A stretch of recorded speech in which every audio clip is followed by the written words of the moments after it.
Assalamualaikum warahmatullahi wabarakatuh. Selamat berjumpa kembali dalam topik pemetaan. Pada kesempatan kali ini kita akan membahas mengenai proyeksi peta dan sistem koordinat yang digunakan di dalam pemetaan. Sekarang kita masuk kepada proyeksi peta.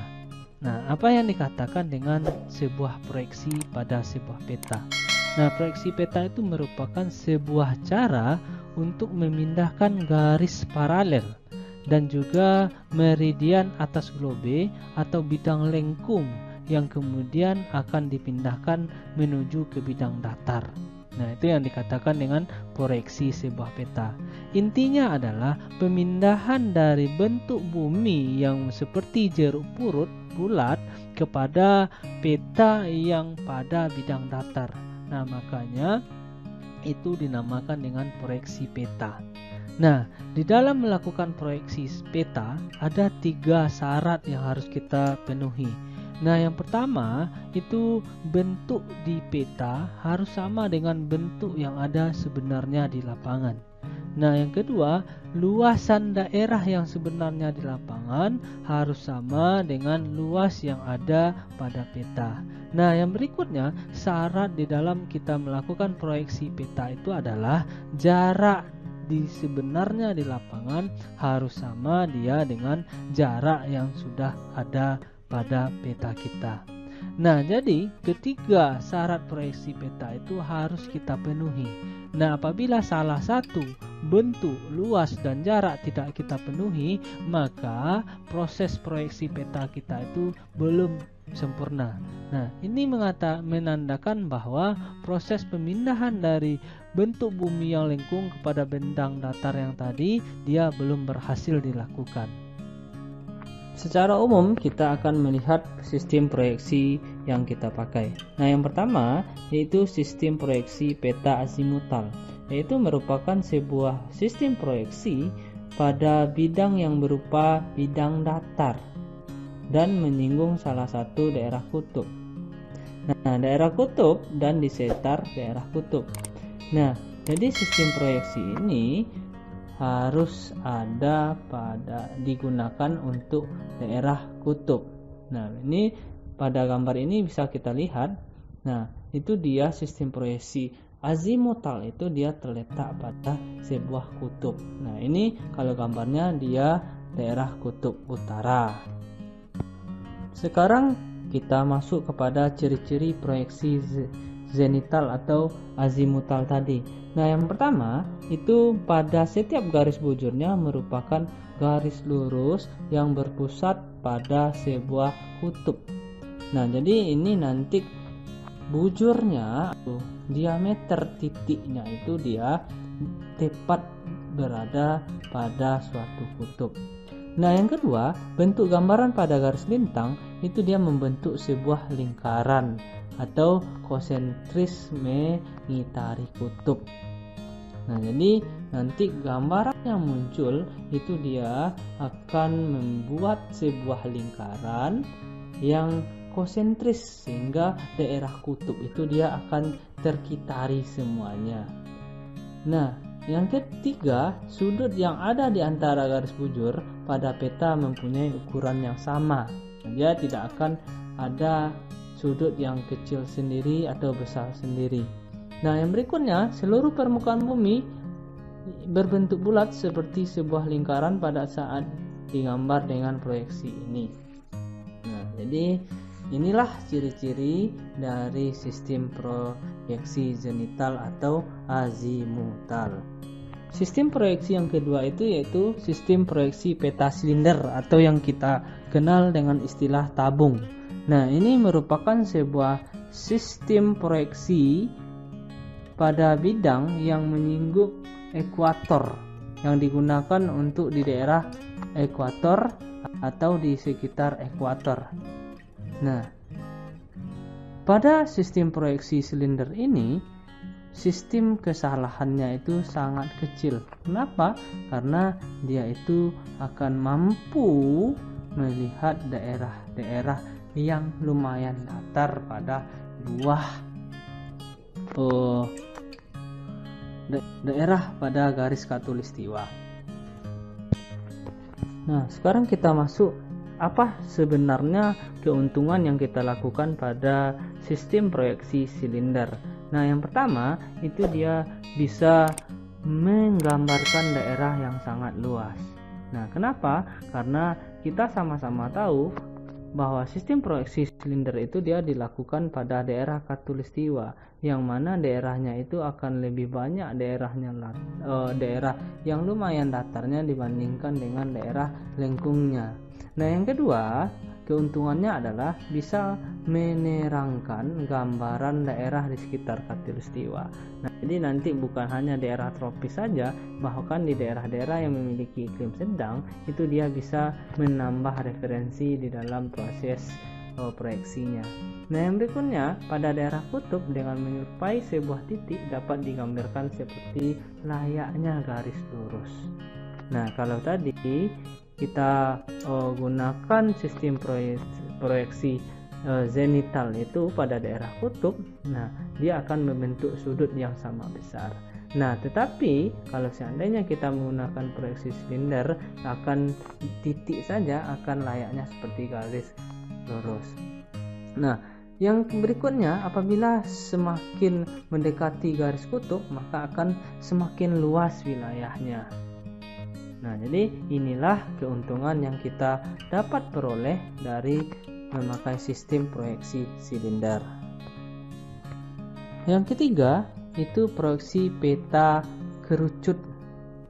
Nah, itu merupakan sebuah sistem proyeksi berupa kerucut dan menyinggung salah satu paralel di sekitar lintang tengah, dan baik digunakan di daerah ini karena kesalahannya sangat kecil, sedang pada paralel singgung kesalahannya tidak ada.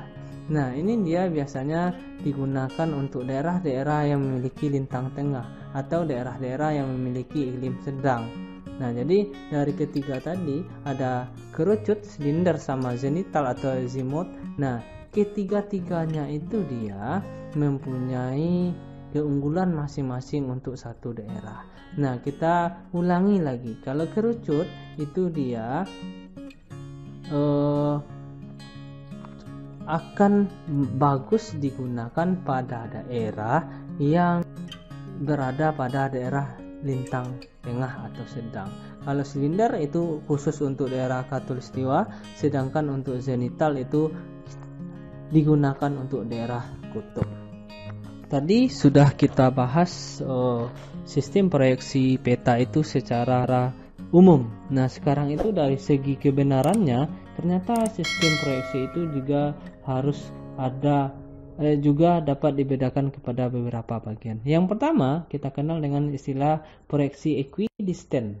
Nah, udah pernah dengar? Ya udah, equidistant berarti itu adalah jarak. Nah, ini sistem proyeksi itu adalah unsur jarak pada arah tertentu akan dipertahankan kebenarannya. Nah, ini pada sistem proyeksi ini dia lebih mentonjolkan jarak dibandingkan yang lainnya. Nah, yang kedua itu proyeksi konformal atau ortomorfik, yaitu unsur bentuk dan arah itu dipertahankan kebenarannya. Nah, ini bukan jarak, tetapi ini ada bentuk dari objek tersebut, ada arah dari objek tersebut. Nah, sistem proyeksi dari segi sifat kebenaran yang terakhir atau yang ketiga itu sistem proyeksi ekuivalen atau equal area, yaitu unsur luas tetap dipertahankan kebenarannya walaupun bentuknya berubah. Nah, jadi sistem-sistem dari segi kebenaran inilah ada equidistant, ada equivalen, dan ada nanti konformal atau ortomatik. Nah, yang jelas sebenarnya ini merupakan konsep dasar dari kita melakukan sebuah sistem proyeksi peta. Nah, di awal tadi sudah kita katakan bahwa sistem proyeksi itu dia harus memenuhi jarak, bentuk, dan luasnya harus sama. Nah, jadi dari segi kebenaran ternyata proyeksi itu dia juga dibedakan kepada tiga yang sudah kita sebutkan tadi. Nah, yang perlu kita perhatikan di dalam memproyeksi sebuah peta, nah itu sistem proyeksi itu dia tidak bisa kita gunakan di dalam setiap letak atau daerah yang ada di permukaan bumi. Nah, jadi tidak semua proyeksi yang kita pakai itu bisa kita terapkan. Nah, misalnya kita ingin memproyeksikan silinder atau azimutal atau nanti kerucut. Nah, itu dia tidak bisa kita pakai sistem proyeksi itu pada ke semua tempat yang ada di permukaan bumi. Nah, sistem proyeksi itulah nanti sesuai dengan peruntukannya. Sekarang kita masuk kepada topik kita yang kedua, yaitu sistem koordinat. Nah, ada tahu yang dinamakan dengan koordinat? Nah, koordinat itu adalah pertemuan antara garis lintang dan garis bujur pada sebuah. Itu yang dinamakan dengan koordinat. Berarti dia adalah titik temu antara garis lintang dan garis bujur. Itu baru koordinat. Nah, yang berikutnya itu kita kenal dengan istilah sistem koordinat. Itu dia merupakan sekumpulan aturan-aturan yang menentukan bagaimana koordinat-koordinat yang bersangkutan itu dipresentasikan kepada titik-titik yang ada di permukaan bumi. Nah, jadi sangat beda antara koordinat dengan sistem koordinat. Kalau koordinat itu hanya pertemuan antara garis lintang dan bujur, sedangkan sistem koordinat itu adalah sekumpulan aturan-aturan yang mengatur tentang koordinat tersebut. Nah, di dalam sistem koordinat, di dalam pemetaan itu kita kenal nanti dengan istilah dua buah. Nah, itu kita kenal yang pertama koordinat geografis. Nah, itu sistem koordinat yang bisa kita lihat sehari-hari, yaitu sebuah sistem koordinat yang ada derajatnya, yang ada menitnya, yang ada detiknya. Nah, derajat itu ada 0 yang di atas, kalau menit ada koma yang di atas, kalau detik ada koma 2 di atas. Nah, kalau seandainya kita menentukan sistem koordinat yang seperti ini, itu menandakan sebuah sistem koordinat kita itu adalah sistem koordinat geografis. Nah, di dalam sistem koordinat geografis itu yang perlu kita pahami, ataupun nanti pada sistem koordinat yang lainnya, itu yang perlu kita pahami adalah sistem X dan Y, latitude dan longitude. Nah, kalau seandainya orang nanti sebut X, berarti itu adalah bujur. Nah, kalau ada orang menyebut Y, itu adalah menandakan itu garis lintang. Nah, jadi ada sebagian orang yang menyebut itu koordinatnya lintang, berarti Y, atau bujur, berarti X, atau bahasa Inggris latitude of longitude, latitude lintang, longitude bujur. Nah, itu tergantung kepada orang penggunaannya. Untuk contoh sebuah sistem koordinat pada sebuah peta ini, nah ini ada X dan Y. X adalah bujur, Y adalah lintang. Nah, kita lihat salah satu contohnya. X-nya atau garis lintangnya itu adalah 100 derajat, 50 menit, 30 detik. Y-nya adalah 6 derajat, 20 menit, 0 detik. Nah, di sini tanda derajat, detik, menitnya itu hanya dilambangkan dengan simbol. Tidak perlu kita buat derajat, tulisan derajat, menit kita tulisan menit, kalau detik tulisan detik. Cukup derajat kita lambangkan dengan 0 yang ada di atas, menit dengan koma 1, detik dengan koma 2 di atasnya. Nah, berikutnya kita masuk kepada sistem koordinat yang kedua. Ini kita namakan dengan istilah sistem koordinat UTM, yaitu Universal Transfer Mercator. Itu dia untuk menyatakan sistem proyeksi yang lebih detail yang bersifat lokal. Nah, satuan unitnya itu menggunakan meter. Nah, jadi nanti X dan Y-nya itu bukan derajat menit, tetapi meter satuannya. Nah, nanti bisa kita lihat contohnya. Ini merupakan sebuah gambar peta Indonesia yang menggunakan sistem UTM. Nah, sebenarnya sistem UTM itu dia akan dibagi kepada 60 zona. 60 zona utara, 60 zona selatan. Nah, ini kita contohkan Kota Padang atau Sumatera Barat sebagian besar, itu dia akan terdapat pada zona 47S.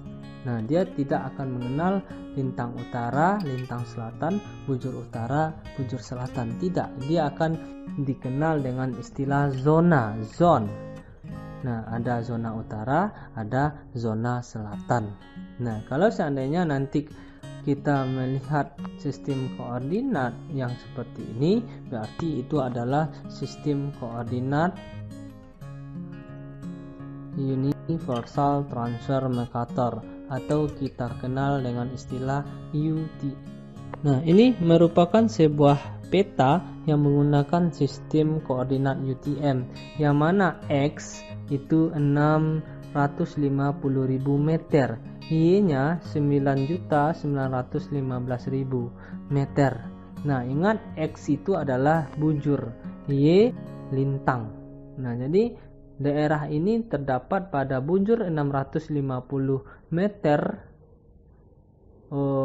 zone 47 selatan, dan pada zona 47S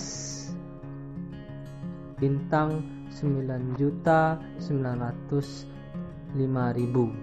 Nah, inilah nanti sebuah contoh sistem koordinat dengan UTM. Itulah materi kita pada kesempatan kali ini mengenai proyeksi peta dan sistem koordinat yang digunakan di dalam pemetaan. Semoga menjadi pembelajaran bagi kita semua. Mohon maaf atas segala kekurangan. Assalamualaikum warahmatullahi wabarakatuh.